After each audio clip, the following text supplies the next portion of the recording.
Ganesh Sharda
Oh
Shriraj ये नाम चल लेकर बैठे साल ओढ़ के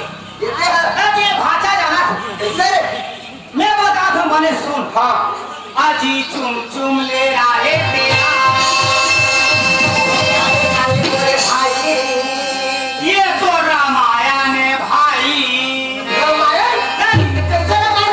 वाह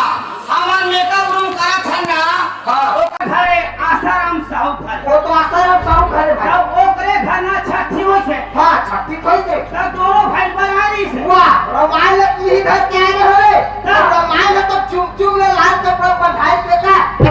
भांगा भांगा ले अच्छा अच्छा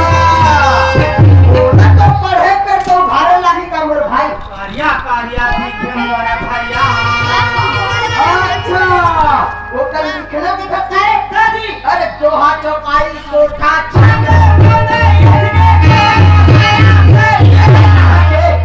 उई बाबा घर के छठी मारे हैं हाँ त लिठी लिठी मार पर भट्ठी में लाइन में जुड़े है कथा वाह तेरा मन मन में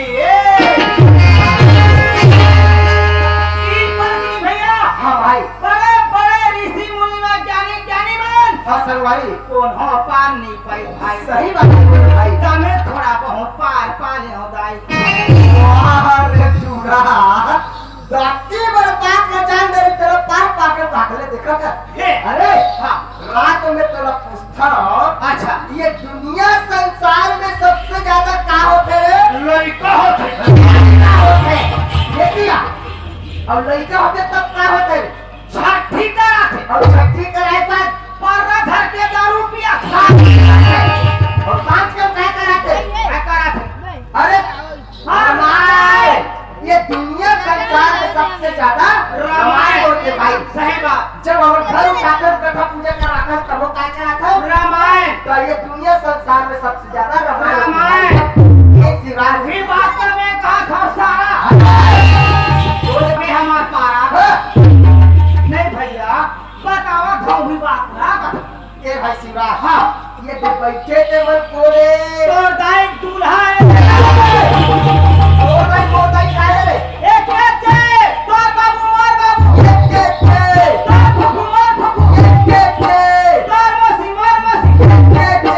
तो भाई मार भाई आला संभाले नहीं भाई तोला संभाल ये क्या साला घानी निकल के छोकरा एकदम माया के बाजार में भाई का माया के बाजार संगवारी तू में छला रहा वो हरे मोर भाई वो टोकरी लाए पीछे तो वो हुआ हरे मोर भाई भाग भाई रे दई हम माया का जानला ये मारी गांव आगे पहली बार देखे मिली भैया हम कभी नहीं देखे ऐसा माया बाजार भैया हाँ भाई अते बड़ बाजार में कोठन पसरा नहीं दिखे ए शिवराज ये पसरे वाला नहीं भाई ये तो मोह माया के बाजारी संगवारी ऐसे ना ये हाय माया के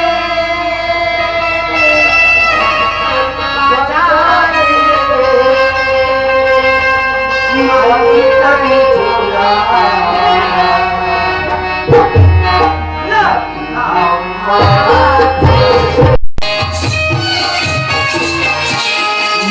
हम गाया के बाजार रे पानी संग छोड़ा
सिंगार। हाँ भैया जब हमारे भगवान घर जाकर तब कैसे अखन भाई मुट्ठी बांध के आखन संगवारी और जाए कर संगवारी हाथ पसारे चले जाते और जब यमराज के मुद्दे पढ़ी तब कोई अब हो रहा भाई हमार कोनो सुने नहीं कोई सुने नहीं भाई सब छूटे जाई ना संगी साथी सही बात है भाई हमार को सुन कोई सुने नहीं भाई जैसे कहे ना दाई दीदी भाई बहनी मन चमाचम बैठे हैं अच्छा और ये हमारी वीडियो शूटिंग वाला भैया आया है अच्छा सनौत के गुंडा नहीं सनौत ऐसे वह कहा भी चल रात भर देखूंगी अच्छा वो सुन ही हुई है ऐसे